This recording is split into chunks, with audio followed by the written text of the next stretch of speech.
वर्तमान परिस्थिति में जो तुम्हारा कर्तव्य है वही तुम्हारा धर्म है। धर्म व्यक्तिगत होता है। मैं किसी के भाग्य का निर्माण नहीं करता और न ही किसी के कर्म फल में दखल देता हूँ। व्यक्ति या जीव का कर्म ही उसके भाग्य का निर्माता है। क्रोध इंसान का सबसे बड़ा शत्रु होता है। क्रोध आने पर इंसान की सोचने समझने की शक्ति खत्म हो जाती है। उस व्यक्ति के पतन में ज्यादा समय नहीं लगता।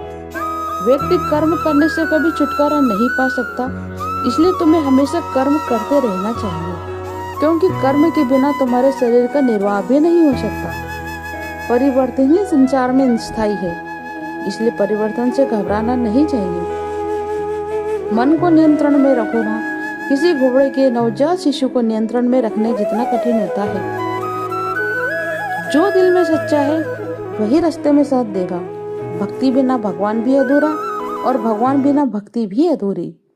माया के मोह पास में बंधा मन, उसी को कर्म का भ्रम हुआ। निष्कर्म कर्म ही असली मुक्ति है और यही गीता का सार है। डर किस बात का? मृत्यु तो वस्त्र बदलने जैसी है। आत्मा न जन्म लेती है न मरती है। बस याद रखो, तुम आत्मा हो, शरीर नहीं। प्रेम में कोई शर्त नहीं, कोई हिसाब नहीं। राधा ने मुझे बिना मांगे दिया, मैंने उसे बिना पूछे अपना लिया। जीवन संग्राम है, लेकिन डरो नहीं। अर्जुन उठो, तुम्हारे रथ का सारथी शुभ नारायण है। मन चंचल है, इसे संयम से बांधो। जैसे मैंने कालिया नाग को नियंत्रित किया, वैसे ही तुम अपने विचारों को वश में करो। भक्ति में इतना डूब जाओ कि मैं खो जाए, तब तुम्हारी हर धड़कन में बांसुरी बजेगी। कर्म करो, फल की चिंता मत करो। परिणाम मेरे हाथ में है। तुम्हारा धर्म केवल कर्तव्य निभाना है। जो सच्चे मन से मांगता है उसे कभी खाली हाथ नहीं लौटाया। लेकिन याद रखो, मैं हृदय की भाषा को समझता हूँ, शब्दों की नहीं। तुम्हारी लीला भी मेरी ही लीला है। तुम्हारा संघर्ष भी मेरा ही खेल है। विश्वास रखो, मैं हर पल तुम्हारे साथ हूँ। मन की गहराई में झांको, वहां बैठा मैं हूँ।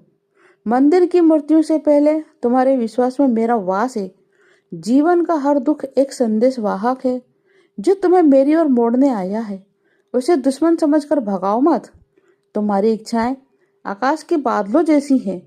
जब मई का सूर्य उगेगा तब स्वतः विलीन हो जाएगा। भक्ति का रंग ऐसा चढ़ाओ कि हंसते हुए तुम्हारे आंसू भी मेरे नाम बन जाए।